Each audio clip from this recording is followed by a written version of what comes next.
Okay. Hello, people. Hello, everyone. So today is going to be really exciting. So I'm having Patrick on. Maybe you've been following him. He's mad dad to the bone. So pretty amazing. He's been just spreading so much love and positivity and amazing messages and awareness. So we thought we'd come on and join a live together and just kind of wing it and see where the conversation goes. So I'm just gonna wait there. Perfect. And I think.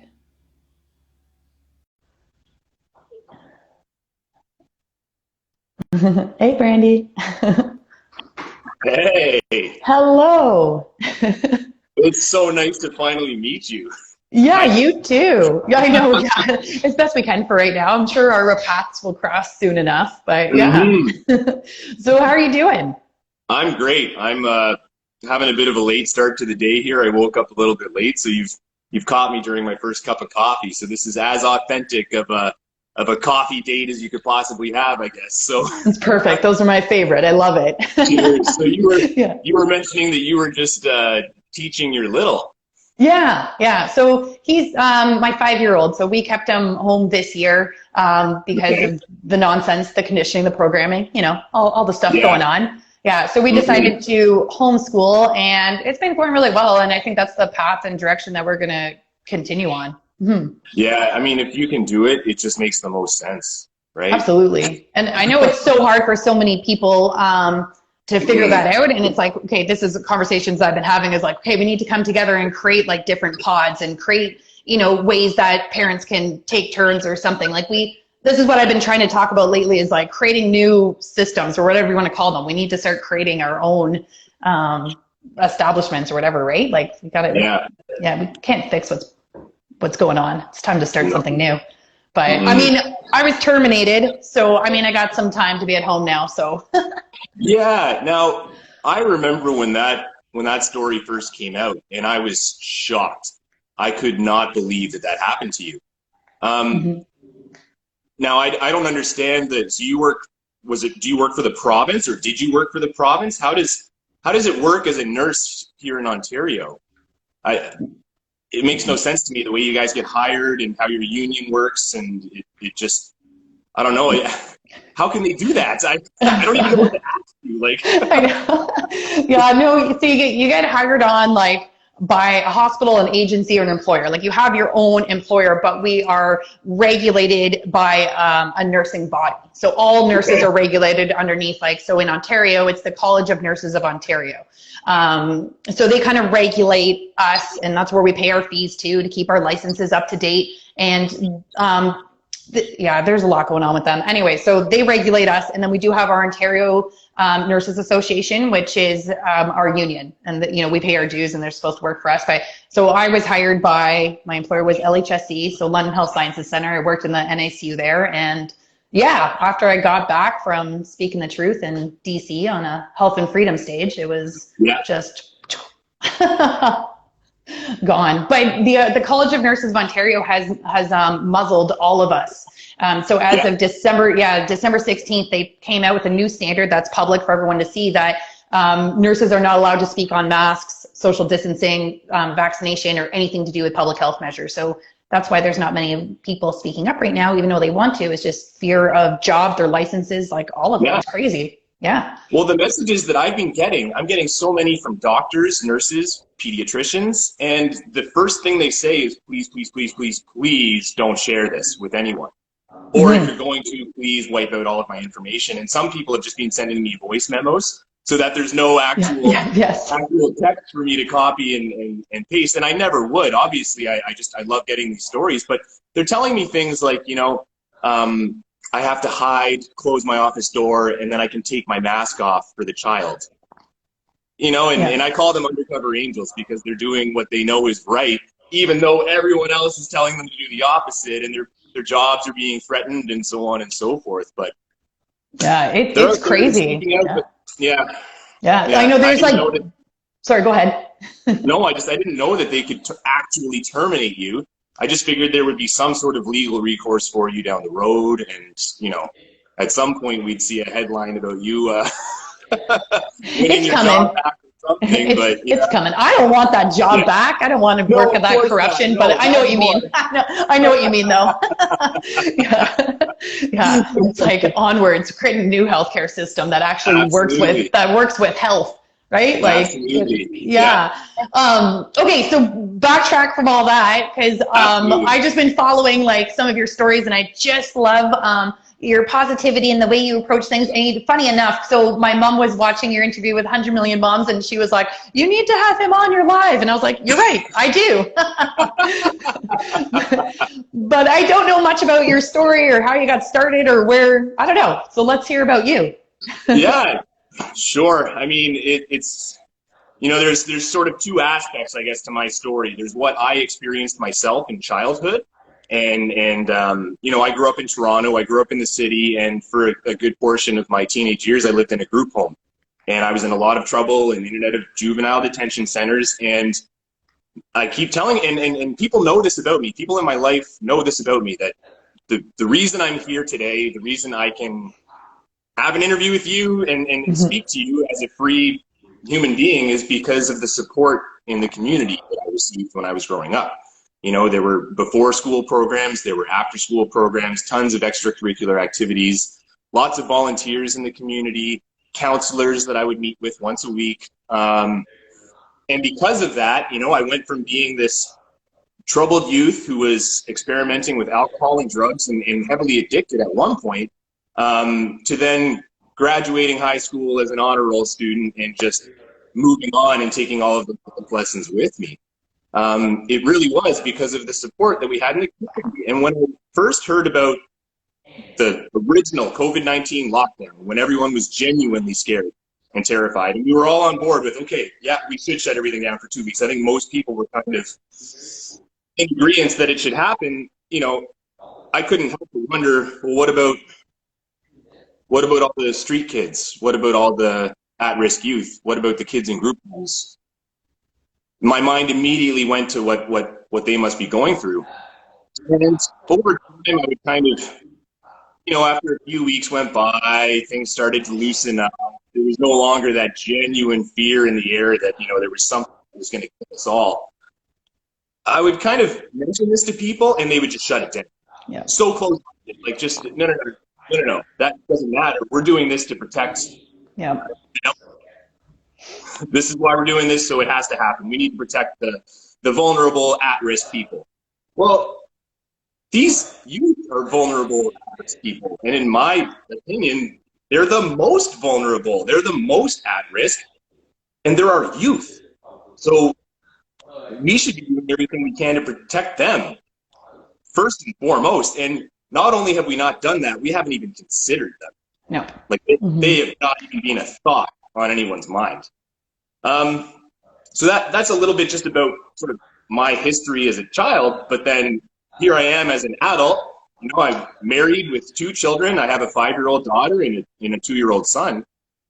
And at the beginning of this, you know, we were on the same page as everyone else. Okay, well, we've got to keep our children home.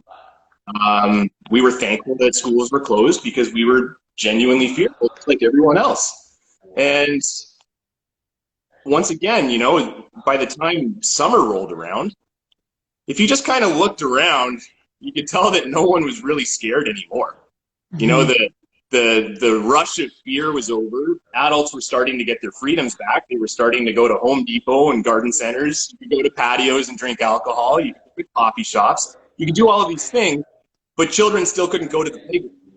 The playground was still roped off with caution tape. They had signs everywhere warning people to stay away, threatens with enforcement action and tickets and so on and so forth. And it just made no sense at this point. It's like, okay, well, my kids have nothing to do. They have no one to play with. Like, they're my children who have a loving, supportive home with lots of activities at home. You know, we had a pool and a playground in the backyard and a trampoline and stuff for them to do, but they were getting depressed. And what about the kids that are stuck in apartments? Yeah. That don't have the luxury of all these beautiful toys and things and space to run around in? Once again, my mind goes back to my friends growing up who, you know, their situations weren't necessarily bad enough to be taken away by Children's Aid, but it was bad enough that they were checked up on all the time. They didn't have their own bedroom. They had, whichever aunt and uncle living in the same apartment with their teenage kids who are, you know what I mean? Like just these 2-bedroom apartments in St. Jamestown that have 11 people living in them. Yeah. And so we're sending these children home for 2 weeks at a time because they have a sniffle. And they go home and they just wallow in that environment. They miss their friends. They miss the outdoors. They're told they're not allowed to go anywhere. It's just so wrong. And when I started to speak up about it in the summertime, the backlash that I received from friends and family members was shocking. It was overwhelming. These are people that I love, that I care about in my life. I respect their intelligence and their opinion, but then to be on complete opposite ends of the spectrum, there's no negotiating, no discussion, just immediately being shut down. That my views are dangerous. It's a dangerous Yeah. And I think my sort of breaking point with that was Halloween. When we had all summer long, adults had their freedoms. At some point, the playgrounds did open up. And then when I started to hear the rumors of another lockdown coming, I started to hear the debate about whether or not Halloween should even happen. I just thought, this is so wrong. We've been out and about now for months. We're going to drive-through, we're doing takeout, we're having drinks on patios, and we're talking about whether or not Halloween is too dangerous to happen. It makes no sense. No. Halloween is like one of the best times of the year for children and the community. It's when we all get together, we all have fun. It's a silly night. People look forward to this all year. My kids look forward to it all year, and this was my daughter's first Halloween where she actually understood what was going to be happening. Mm-hmm. A night of fun, and running around. And to hear people say that it shouldn't happen because it's too dangerous, it just made no sense. So I posted a picture on my private Instagram account, and it was just me. It had a picture of adults going through a drive-thru at Tim Hortons with their hands out reaching for the coffee, and it said, if adults can do this, then kids can do this. And it was a picture of kids holding out their bags for trick-or-treating. Like, the science doesn't change there. And no friends and family arguing with me about how dangerous it is. And to me, it's like, if you don't want to participate in Halloween, if you're genuinely that afraid at this point that kids coming to your door poses a risk to your health and safety, then just close your door, turn off the porch light, and don't put a pumpkin there. I mean, if you want to miss out on life because of your own fear, that's fine, but you have no right to tell me that I need to miss out on life and that my children need to miss out on life too. I mean, this is their childhood. So that was sort of my breaking point where I thought, okay, I'm just going to keep speaking out. But I kept speaking out. But once again, I'm speaking out to this closed-minded network of my own friends and family. So instead of changing anyone's mind, they were just kind of arguing with me. And then we had another lockdown. Another completely unnecessary, useless lockdown where you're threatened with a $10,000 fine if you have your family over for Christmas. All of these people who were on team restrictions all of a sudden broke the rules for Christmas. Yeah. Everyone was willing to break the rules for their own sort of selfish purposes, which I support. You should, of course. No one has the right to tell you you can't have family over on a religious holiday. That's not in Canada, sorry. And so they're willing to break the rules for that, but not for our children, right? Not to give our children their childhood back. So then we flash forward again to when I made this video that I don't know if it went viral, but it was seen by so many people. It was just, my wife and I separated, essentially as a result of this divide that has been going on all year. And I'm not the only one in this situation. There are so many people who are going through the same thing. And so I'm in my own apartment now. I had a surgery that I had been waiting on forever, and it kept being canceled because of, COVID restrictions. And so I was at home, I'm recovering from surgery, and I'm in my own apartment. So all of a sudden I go from this chaotic life where I'm working all the time, all of my days off are just all about being Mr. Dad with the kids and doing stuff around the house, to all of a sudden having hours of just time to think and be alone. And I was just looking at my phone on Instagram, and I saw this picture of these 4 children in a kindergarten classroom in Toronto. And they were sitting in these hula hoop circles on the ground, and that was just, they were allowed to move around it. And they had masks on their faces. They were maybe 4 or 5 years old. And you could tell by their body language that they were just sad. Sad is not even the right word. They were just deflated.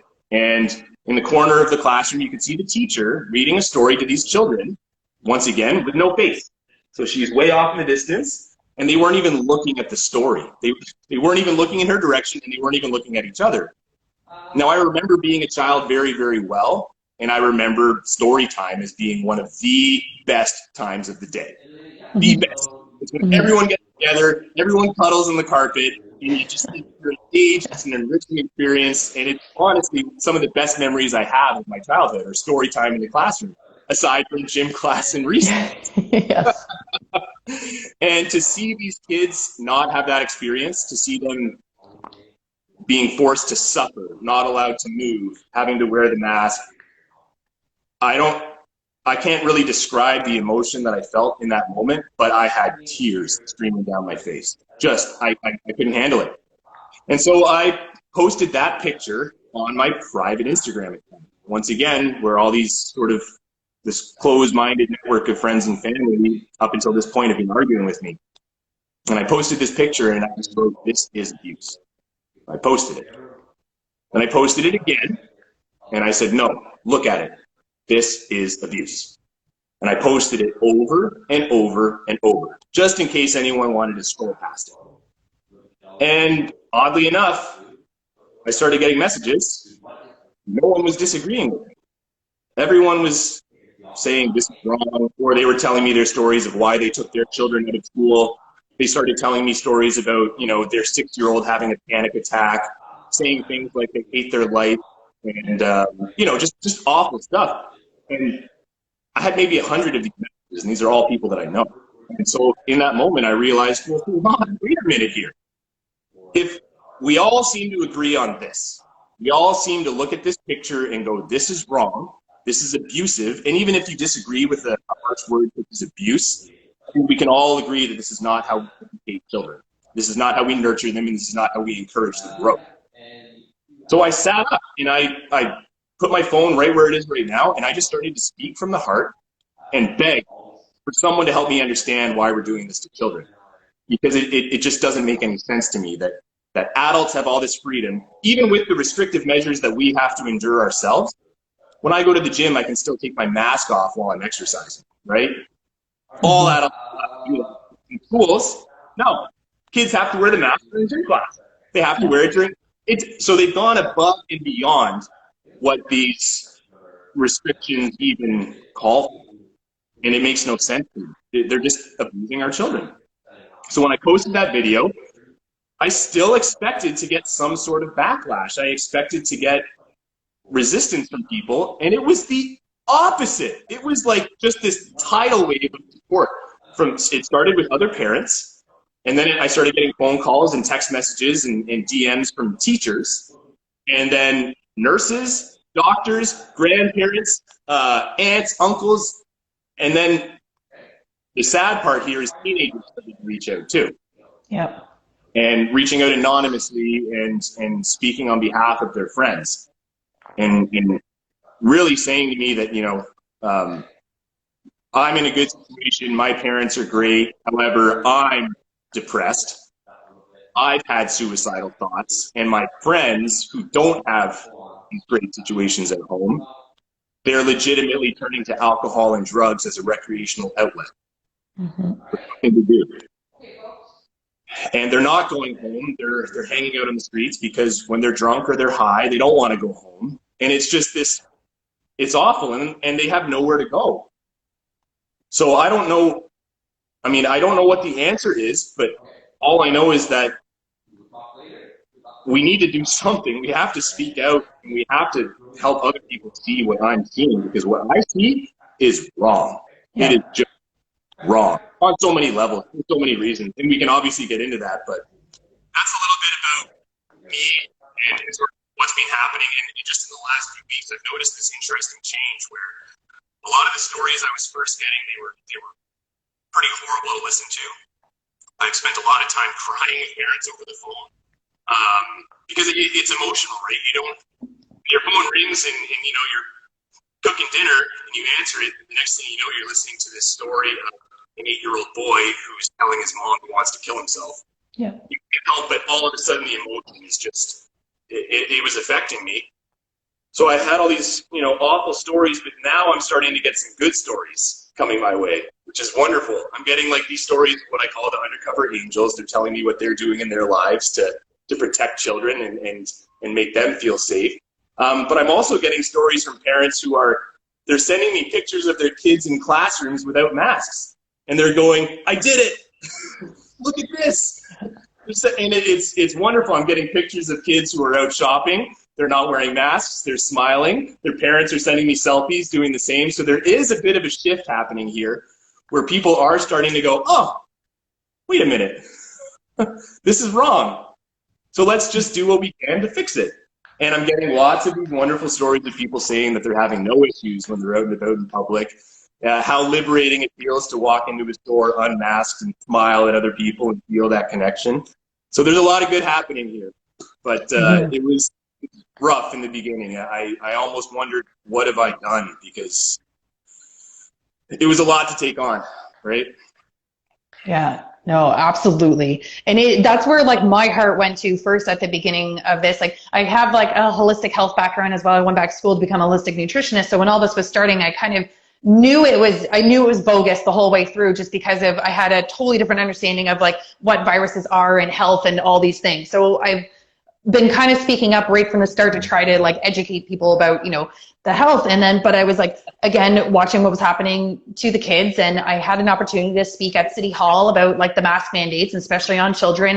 And I went, and that was like the first I thought, like, yes, like get these like masks off children. Like they are not threats. They're not a risk, like never have been, just as how their immune system develops, like all these things. And I couldn't believe like there was so much support that came in, but then there was still like so much like negativity. I was like, you actually like want like masks on children? Like that was like people reported me to my College of Nurses because I was speaking about masks on children, like, because I get to read all the reports that come in, and I was like, really? Like, this is what you want? And like everything that you said, my heart was just breaking, because I was like, these kids are just, they're going to be taught to fear like their bodies, like to fear everything. And what are we doing to them? And how are they going to get over this and, be functional like humans in society? Like they're our future.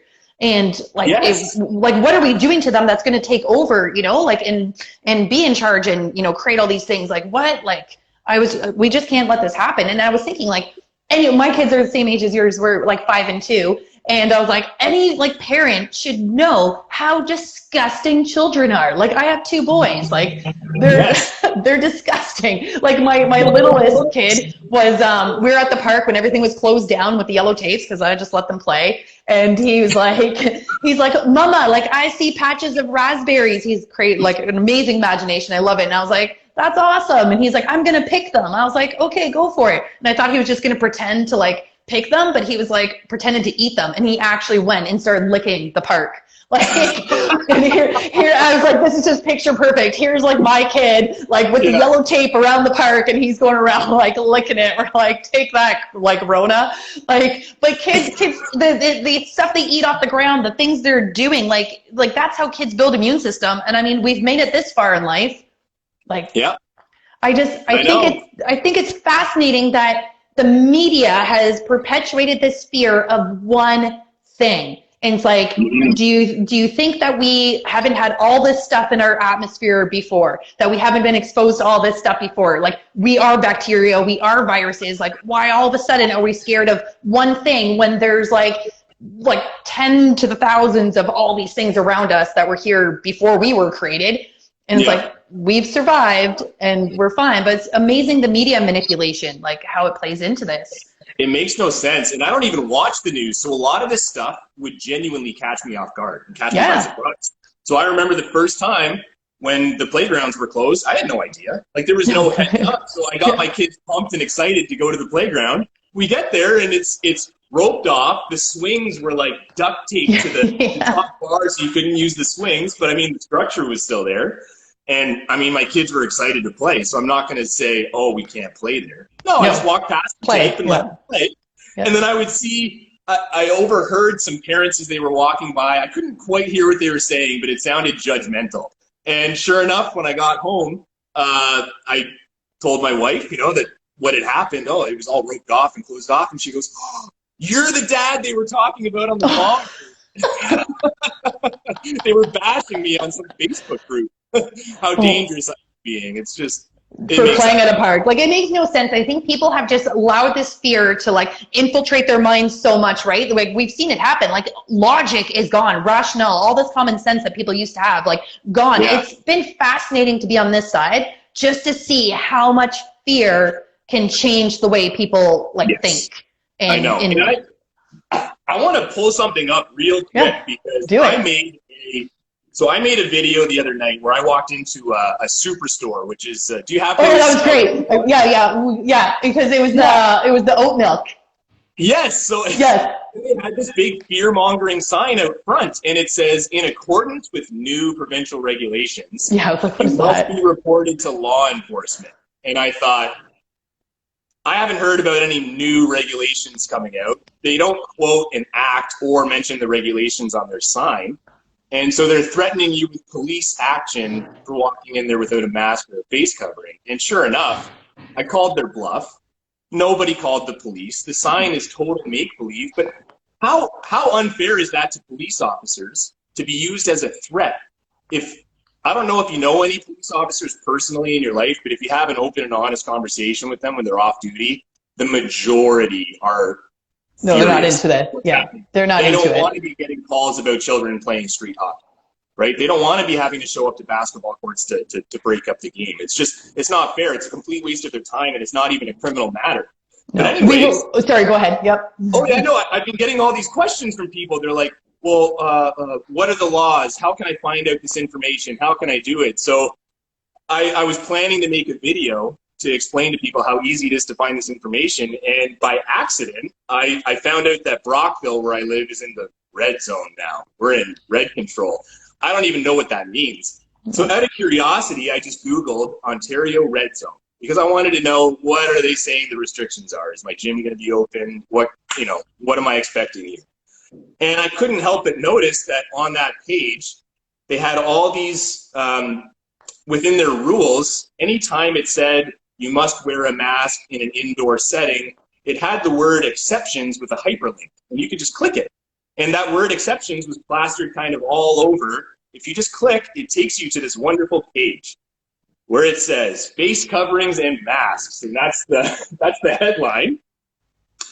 And you can click when you don't have to wear a face covering. Wow, so this is the Ontario.ca website. And when you scroll down, it talks about how children don't have to wear it if they're 2 years old and younger. I mean, that age is way too low anyways, but okay, so there's an exception right there. Health accommodations. You do not need to wear a face covering if you have a medical condition that inhibits your ability to wear a face covering. So a lot of people are going, well, I don't have a medical condition, but when I wear it, it's really, really, really hard to breathe. Or I do have a medical condition, but I can't get a doctor's appointment until June because my doctor's just that backlog. Well, right at the top of this page in bold letters, it says, you do not need medical documentation to support any of the exceptions below. So there's a lot of rumors that you need some sort of an exemption card. False. I think that was an idea they floated around for a while, and doctors went, no, they're too busy. They don't want these phone calls, right? They're busy enough. And then if you scroll to the bottom, and it has all these exceptions. I mean, these are all reasons why you don't need to wear a mask, but here we go. Temporarily taking off your face covering. It has reasons why you can take off your mask. And at the very bottom, it just says, as necessary for health and safety purposes. That is as broad of a statement as you can make. Now, it's broadly written like that on purpose because these mandates, it's not real. It doesn't apply to you. These are bylaws. So as necessary for health and safety purposes, well, we all know how unsanitary these masks are. We know that they're unhealthy. We know that they affect your airway. So if you just believe it's necessary for your own health and safety purposes, take the mask off. The law is on your side, okay? It's very clear. Then it talks about the fit and how these masks are supposed to fit.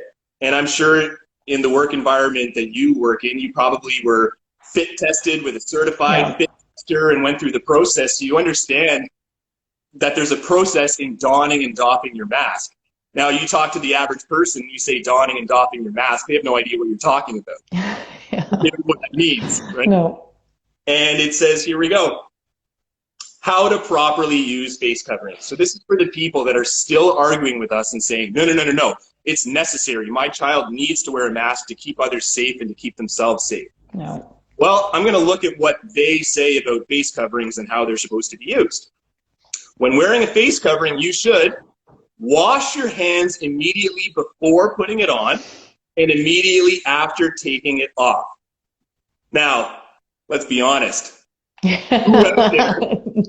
out there is actually washing their hands with soap and water before they put on their mask and then washing their hands with soap and water before they take it off? And stuff it into their purse or their pocket or hang it on like their car, wait to use it again. And If you just sit there and watch people, they'll pull it out of their dirty pocket, they'll shove it on their face, they'll slap it on their kid's face, they'll go in, and when they come out of the store, same thing, just shove it right back in their pocket. No one's washing their hands. No.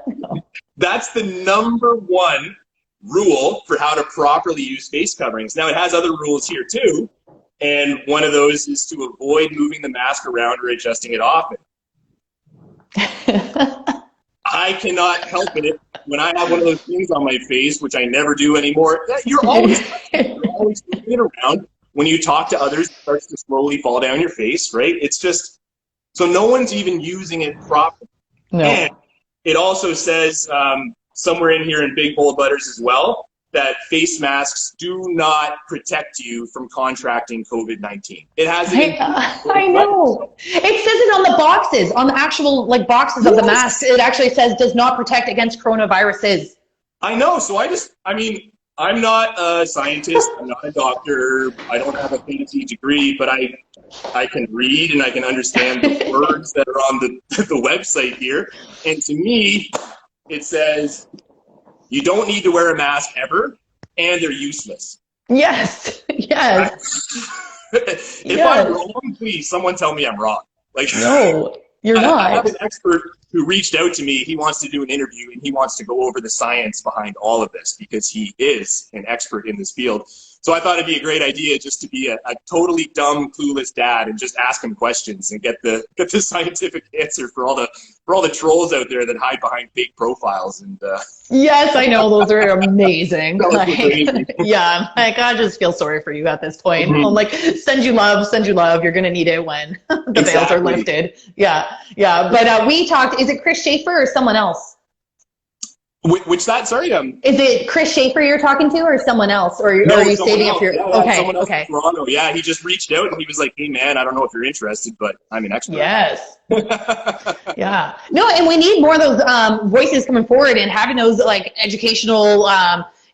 Talks and to empower people, because that's what I try and do is just find ways to educate. And what you just, I saw the comments coming in and just even reading that from Ontario.ca, people just need to have that bit of empowerment to move forward, to know, take the mask off. And people ask me I don't have a mask exemption. What I would tell people, I was like, do you like to breathe? Is oxygen important for your body? We are, breathing, living beings that need, fresh air and oxygen. Therefore, you have a medical exemption, because anything that obstructs your airway is, against health. So that's your medical exemption. You need air to live. So that's literally all. Yeah. Safety purpose. Exactly. Yeah. Yes. So breathing.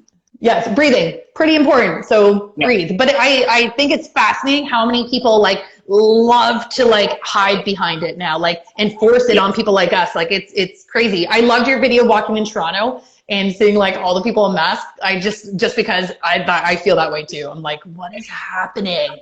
I was so shocked. I know. Like that was a genuine reaction to what was going on, because I grew up in Toronto, but I haven't been there all year. I've just been seeing what's happening on the news, and I go to Ottawa every now and then, but it's not the same size as Toronto. And so to see that, I couldn't believe it. I parked. So I was driving through the city. I'm on the highway, on the Don Valley Parkway, and then I got to downtown, and I started in my car realizing, oh, there are a lot of people wearing masks on the sidewalk. I parked my car and got out, and when you're on the sidewalk and you're surrounded by them, it was a strange, very, very, very strange, surreal experience. Every store you look at had a lineup of just sad, miserable-looking people. Everyone was frustrated. They all had their masks on outside. Yes. It just made no sense to me, and it rattled me. Like I genuinely, I don't know how to describe it, but I felt off. I felt very, very off. I could feel the oppression in the air. And then when I turned the corner on Queen's Park and started I could hear the music, I could see some people off in the distance, I started to feel better. And as soon as I got to Queen's Park, Samantha from Empowering the Children recognized me and just ambushed me in this big hug.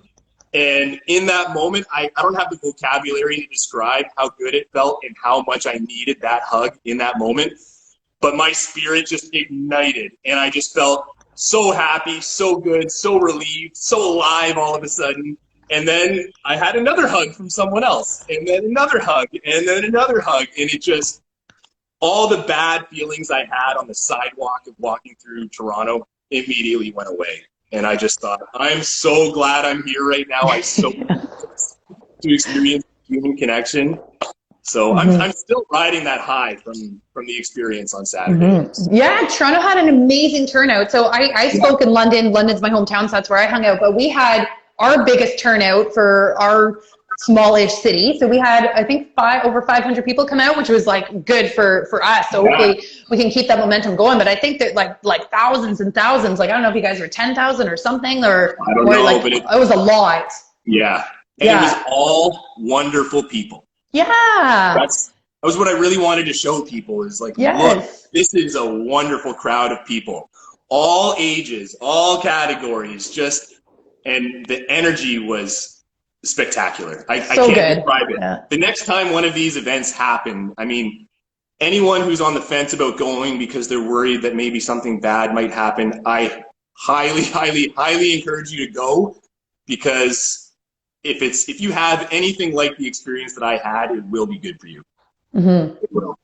It's amazing. Like, for me, what the protests and the rallies do, like, I don't know how much like they're making a change in what's happening, but what it does is bring people together, and it makes you feel like you're connected, you're united, you're not alone. And people were able to, like, exchange contacts, exchange information, like find your community. Like that was like one of the things I tried to talk about, was like, we are all here for a reason. So like, let's unite and stand together. Let's get our vibrations high and like use this energy to create the good that we want to see. And so that's what I think they're so important, to go out to feel connected, because they've taken away connection this past year from so many people. So we need to get the connection back, get the hugs, get the oxytocin going, like, to feel that love and energy, and start vibrating at a higher frequency, because a lot of people have been too low for too long this past year. So it's time to, rise up, change those frequencies, and make some positive change that we want.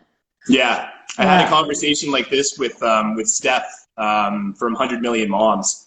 And I was sort of at the beginning of this transition where I had, early on in the separation, and, it's still a lot of people in my life are kind of negative. They're still trying to silence me a little bit, like, hey man, stop speaking out. You need to stop, whatever. But she had said something so powerful to me, and she said that she went through that transition herself, and it's tough, but when you come out on the other side, she said, it's so beautiful to see who you're surrounded with. Your true tribe, I guess, is how she described it. And I'm already feeling that. Like, I'm already feeling the beauty of coming out on the other side and being surrounded by these like-minded souls, these wonderful people. And it has genuinely raised my vibration. I feel like a different person, a completely different person now than I was 2 weeks ago. That's for sure. Yeah. And you're right. Oh. And that's what's so important about these rallies. It's, you know, it's not really making an impact in the sense that, you know, Doug Ford is not looking at it and going, well, better change my mind now. You know, Exactly. no, Yeah. No. But it's giving us the power to keep going. It's giving us the strength to continue. And it's at least for me, yeah, it's definitely given me the energy to just push forward and keep going. Yeah, no, absolutely. And that's what we need through this, because we're in a marathon and, you know, we need to keep the energy going and, you know, and support each other. And yeah, definitely that wave, right? Like I felt that too, the beginning of like my kind of like media destruction was in November, and lost like family, friends. But then, like I said, on the flip side, it's like, oh my gosh, like I've never felt more liberated and now more confident in where I'm going and, you know, who I'm connecting with. Like even like, you know, several months ago, we would have never been having this conversation. So it's like amazing just to see like all these incredible people out there and all these amazing things that people are doing. And I don't know, I think it's awesome. Like, yeah, you feel the pain and then you just kind of rise like through it, and then it's like amazing on the other side. Yeah. And it's incredible how, you know, when you have these honest conversations and you speak from the heart as just a normal person, it tends to resonate with people because you're speaking truth. And I'm getting a lot of messages from particularly women who are messaging me, and they're saying, you know, I have to admit, I've been wearing the mask when I go grocery shopping, not because I believe in the science of it or the reasons behind why I'm doing it. It's just out of genuine fear that they're going to encounter a problem and they don't want to have any kind of conflict, which I totally get. I don't want it either. Sometimes if I look at a certain business and I'm going to go in, sometimes I get a little bit of an adrenaline rush too, because I don't, you know, I've never been in there before. What am I going to experience? And it rattles you when you get accused of doing something wrong when you're not. It's a shocking experience. So I understand, but I'm getting a lot of these messages from these women who are like, I went out with my girlfriend and we decided to do it. And sure enough, we had nothing but a good time. People seemed happy to see us. We're encouraging our friends to do it. And so I'm getting these messages of, you know, people having good experiences. And I always try and tell people, you know, if you're really nervous to go, the first time you go, just go late at night. You know, go a little bit closer to close because there's less people in the store. If you're going to a grocery store, for example, there's less people. The employees who are on duty at that time, they're generally part-timers. Usually they're high school students. They don't care, right? They hate it as well. So you'll most likely have more of a positive experience in the later hours. And then once you start to get a little more confident in what you're doing and realizing that you're not doing anything wrong, then go a little bit earlier. Go with a friend if you're I was going to say, bring a friend, yeah. Yeah, absolutely. And I've made the offer to some people who are local. I've said, hey, just shoot me a text. I'll go with you. No problem. Because I am getting some messages from women who are saying that it's not the stores themselves that give them an issue. It's other men who are in the grocery store who are harassing them and following them and saying things to them, which is so unacceptable, so cowardly, and just awful to hear. And it's funny, I read these messages and I go, wow, where are the men saying things to me when I go out in public? It's funny how they have the courage to virtue signal and harass a female who's out by herself, but not me. I've never once encountered that in the entire year that I've been doing this. So it's just disgraceful, and this is why I want more men to step up. Okay? Yeah. More men need to step up, because these weak, cowardly men who feel confident harassing a woman, they're not going to feel so confident harassing you, right? It's just, it is what it is. So I really want more men to start stepping up, because I'm getting a lot of messages from men saying, you know, I agree with what you're saying, but I still go on the mask because they don't want the fun. No, we don't have time for that. It's been a year. It's time to step it up. Sorry, exactly. Yeah. You know, so you don't want the conflict, but these females are going out and they're dealing with the conflict. Yeah, it's just cowardly. So, Yeah. It's time, guys. Like, it really is time. I get it. I don't enjoy conflict either. No, who does? This is what I try and show in my videos. I'm walking in, I'm setting my intentions that it's going to be a good experience. Smile on my face. If I'm feeling a little anxious, I make sure to do something to make me happy so that I'm walking in there in a good mood. So I'll go get a coffee first. I'll do something that I enjoy doing. I'll get a coffee, and then I'll walk in there with my coffee. I'll be relaxed, I'll smile. Sometimes I stop at the door and I announce myself to an employee. I'll just look them in the eye and I'll say, hi there. I have a medical exemption, so I won't be wearing a mask. it's almost always they go, they have nothing to say because they have no legal recourse. There is no law out there right now that says you're doing anything wrong. No. And I think it's important to say too, like, because I know what's been happening in a lot of stores recently is saying, you know, we're a private property. We get to, you know, decide the dress code. Therefore, you're trespassing and you don't belong. But I think it's important to know, like, if they have a business license, their doors are open, they are public property and have to follow the human rights code and have to follow the provincial bylaw, which is everything that you just read, which includes exemptions. So they have to follow the law. So by saying they're a private property and they get to enforce this and trespassing, it's actually illegal. Like, they're not following like the Ontario provincial bylaw. They're not following human rights code. Like, they're breaking the law. And you can serve them papers if you need to, you know, just to kind of show. I downloaded those from the Constitutional Rights Center, so I have them. I send them out to friends now. So I'm like, use them if you need to, just to kind of, you know, like set a precedence. But they're not a private property. Their doors are open. It's public, and they have to follow all like public regulations. Yes. Mm-hmm. Yeah, and I try and tell people, they ask me because they want to arm themselves with specific information to have these arguments. It's almost, it's not worth it. Just trust that the law is on your side. If there was an issue, like, God forbid, if someone were to actually call the police and waste their time on you, I mean, if you have the time, hang out, wait for the police to show up, because at the end of the day, they're going to have to side with you. The law is on your side. Period. And if you do encounter an issue where they do trespass you, just do your best to get all the information that you can, you know, videotape it, whatever. File your human rights complaint. You'll win some cash.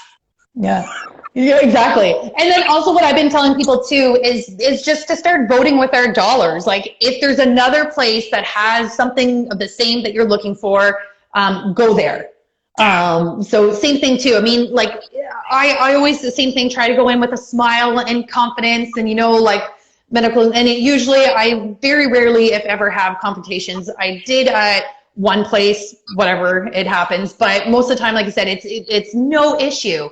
And, but the one place I did was like this coffee shop, and I was like, I could stand my ground and I could do this, but I was like, but actually, there's no point. Oh, yeah, okay, yeah. But I was like, there's no point, because there's another shop up the street where it's fine, and I can just give them my money. So it's kind of like picking your battles, too, of just like, you can stand your ground, but if there's another place that respects, like, you know, exemptions and respects you, like, go give them your money. Like, start supporting these businesses. Yeah, it's the small businesses that are now, they're so fear-mongered by these public health departments that I find if you're going to have an issue, it's generally going to be in a small local business that you want to support, which is so sad. It is sad. So it's almost like I don't want to have these battles with these small businesses, because I genuinely feel for them. Like, my brother lost his restaurant in Toronto because of these restrictions, right? But he didn't lose it. He sold it, but it's because he realized, I'm working 60 hours a week to make no money, you know? And so I get it. I genuinely feel for them, but at the same time, they need to understand what they're doing. We're trying to support them, and instead, they're stopping us at the door, preventing us from spending our money in their business to appease the people that have oppressed them. Yeah, I know. Year for no reason. With no data, with no scientific explanation behind why. Just, it makes no sense to me. It's like, you're picking the wrong side here. I know. Following what these public health guidelines are saying. And if you just take a stand, like so many other businesses here in Ontario, keep your doors open, these tickets mean nothing. The tickets mean nothing. I think that's also very important for people to know, that even if you get a ticket, it means nothing. I have two that keep getting like passed on. Like, and I kind of tell people, I was like, you can collect them as badges of honor. Like, make a game with your friends. See how many you can get, who can get the most. Like, they literally mean nothing, and they will never hold up in court. And right now, like, the courts keep putting them aside, because if they do end up in the court system and people see that they're actually, like, you know, getting off, like the court like passes it or whatever, Yeah. then more people will do it. So the courts don't even want these tickets to like go into the system because they don't want people to see that they're meaningless. So they just keep getting shoved aside. So like literally tickets mean nothing. People forget that in court you have to provide evidence. Yeah. So they're going to have to provide evidence for why this was necessary, and they don't have the evidence. So they're just going to keep postponing, and what they do is they call you or they set a date for you to have a phone conversation, and they try and convince you to plead guilty for a way lesser amount. You know, something like $80. Like if your $750 ticket goes to $80, so most people are like, okay, I'll just pay it. Yeah. But no, don't pay it because no. I know. Well, and right now, mine's for under the Reopening Act of Ontario for organizing a rally and attending a rally. And like, there's not even an amount on the ticket. It's like anywhere from 10,000 to 100,000 or time in jail. I'm like bring it on. Like, I'm not like, and they make it like such a scary amount. And I was like, I am not in the wrong. Like, I have done nothing wrong. This is not going to hold up. So even like the $100,000 to jail time, like not afraid because it will not hold up. Like, and then these are like the other tickets that we're talking about, or what are the mass, like $150 or $880.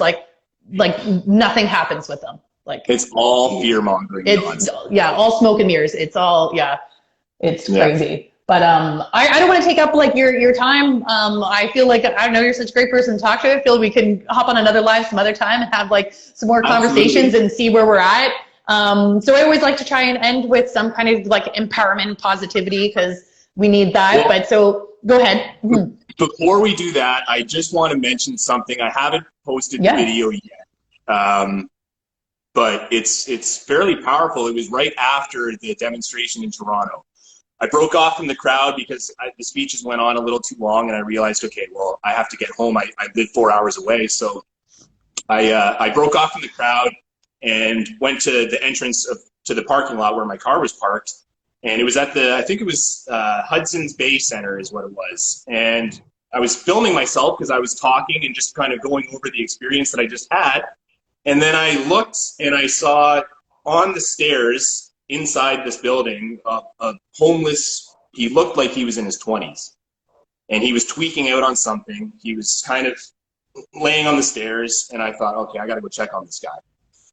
So I walked in and I said, hey, man, how you doing? And he kind of sat up and, you know, he was okay. He was high out of his mind. He had a crack pipe in his hand, and his belongings were just all over the floor. And I introduced myself to him. I said, hey, I'm Patrick. And he said, I'm Cole. I shook his hand. He asked me if I had money, cigarettes, or alcohol. And then I had a conversation with him because I just, you know, first of all, whenever I encounter a homeless person who seems to be like in some sort of a distress, I always try and find out if there's anyone who's looking for them, because I've had situations in the past where I've reunited people just by asking that question. Is there anyone who might be looking for you? And this one time someone said, I think my mom might be looking for me. And he remembered the number, and I called his mom, and then ended up coordinating this reunion. But anyway, so I had that conversation with him, and he said no one was looking for him. And I asked him what he was using. He said he was smoking crystal meth. I asked him if he was okay. He said, yeah, he's totally fine. And I asked him when he started using. High school. Right? So that's another message that I really want to get out to people is just that there is a very real sense of urgency with what's happening to our children and our youth. And we touched on it earlier, right? No, yeah, but it is, we do need to get back to that. Yeah. Yeah. You know, teenagers were reaching out and expressing just how many of their friends are turning to alcohol and drugs as a recreational outlet. And that is a path that just takes you to drug overdoses, suicide, homelessness. I mean, there's a very real sense of urgency. So I don't know what we can do. You know, I don't have the resources to organize a volunteer group or an outreach program. But if there is anything out there that anyone knows of, if there are volunteer organizations that are doing great work, that are going out and reaching out to these at-risk homeless youth, I would love to hear about it, and I would love to get involved, and I would love for more people to get involved as well, because we walk past these people every day, especially in places like Toronto, Ottawa, Montreal, Vancouver. We see them, but we don't. Yeah. Right? We see them, but we choose to ignore. And the problem isn't going away. It's getting worse. Much, much worse. This past year has been devastating. If you want to look at the real numbers for what's going on. Oh my gosh, it's insane.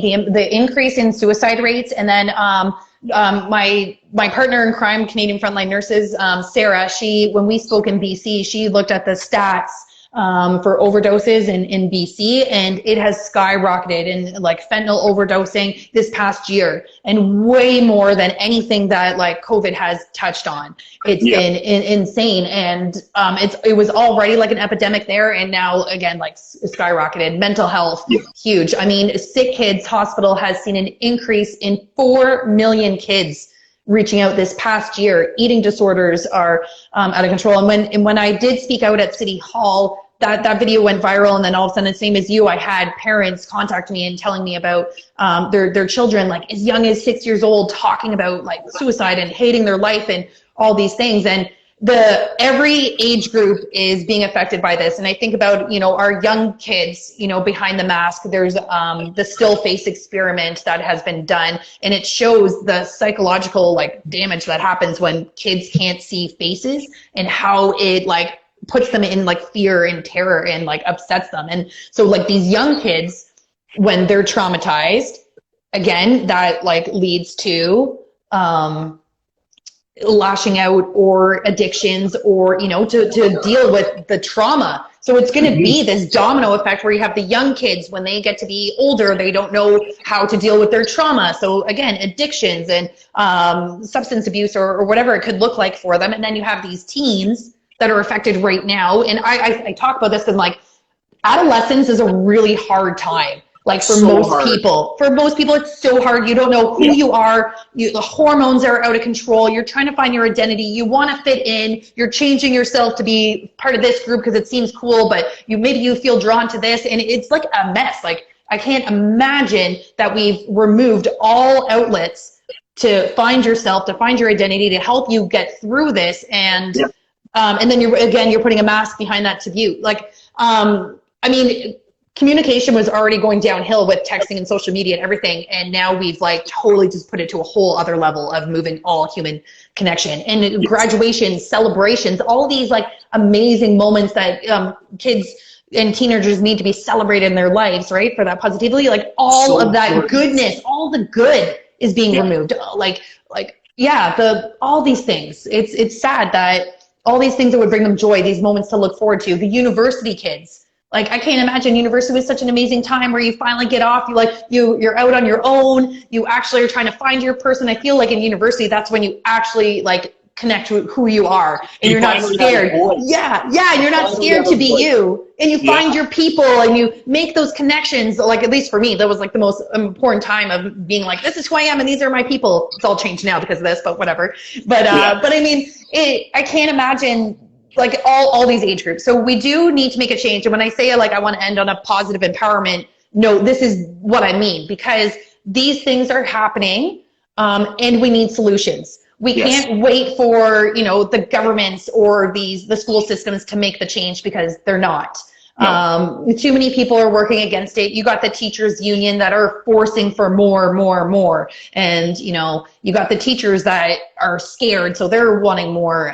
There are amazing teachers out there. There's educators for human rights. There's amazing groups out there fighting for our kids, but this is what we need, and we need to come together. So anybody in this live chat right now, I made a Instagram post on my feed about, commenting in there about connections or things that you want to make, because now is the time we need to bring people together, and we need resources, like whether it's a different school, whether it's learning pods, whether it's, trauma healing centers, or ways to help these youth on the streets, community programs. Now's the time that we need to start creating these ourselves, because no one's going to do it for us.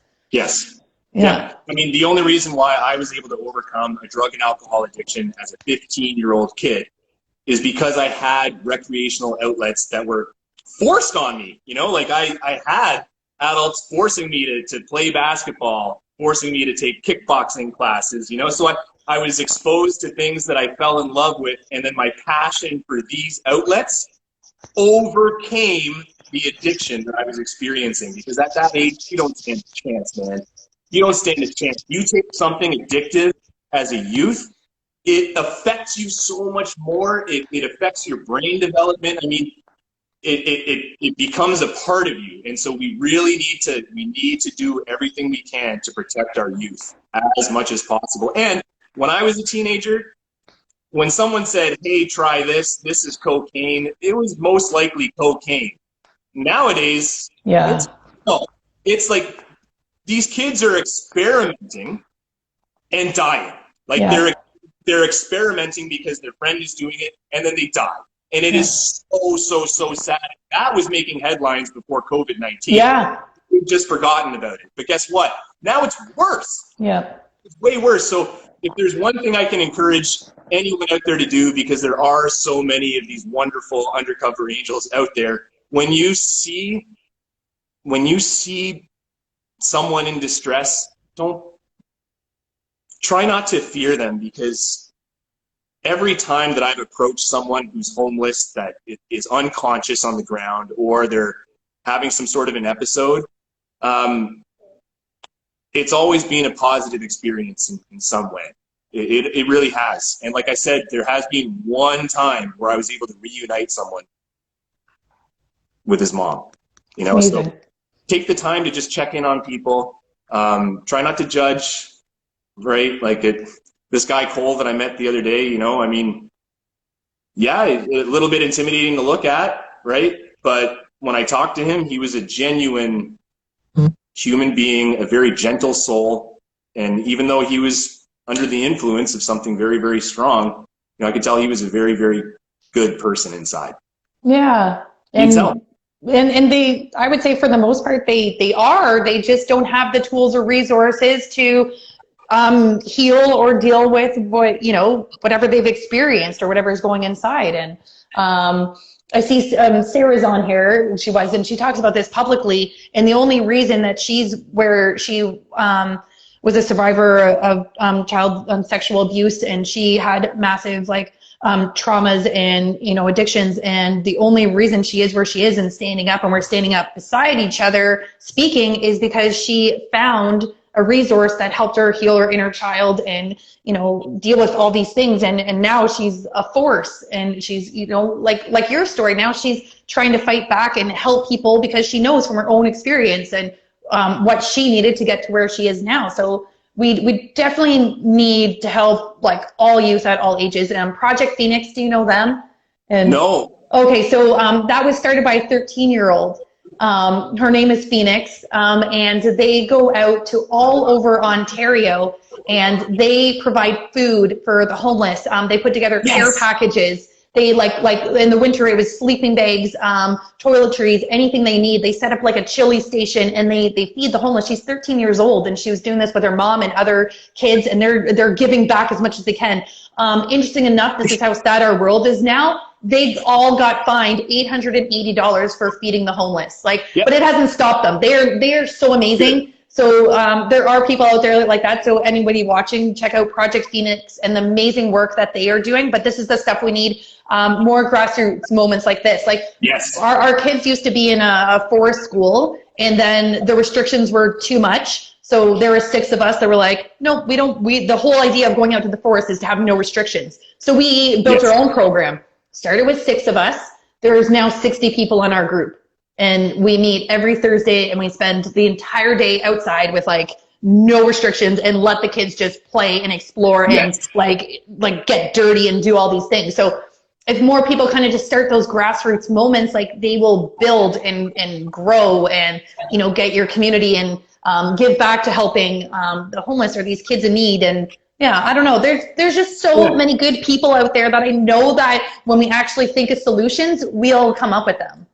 Yes, and so many people, I know last year when this all first happened, you know, my wife was, her and her friends were trying to do the same thing. They had this pact where they were like, okay, well, we'll meet up together, we'll take turns, we'll get the kids together, we'll homeschool, you know, we'll have these groups. But one by one, people canceled because of pressure from, you know, grandparents or whoever saying, well, no, if you take your child over there, well, then I won't see them for 2 weeks, right? So I think moving forward, we all know that this is nonsense now. Yeah. So when you do get that pressure from your, you know, your inner circle, if you have to do it in secret, do it in secret. Just trust your parental instincts. If you know that your child needs to have fun with other kids, do it. Do it. Ignore everyone else. Just ignore it. This is how we overcome.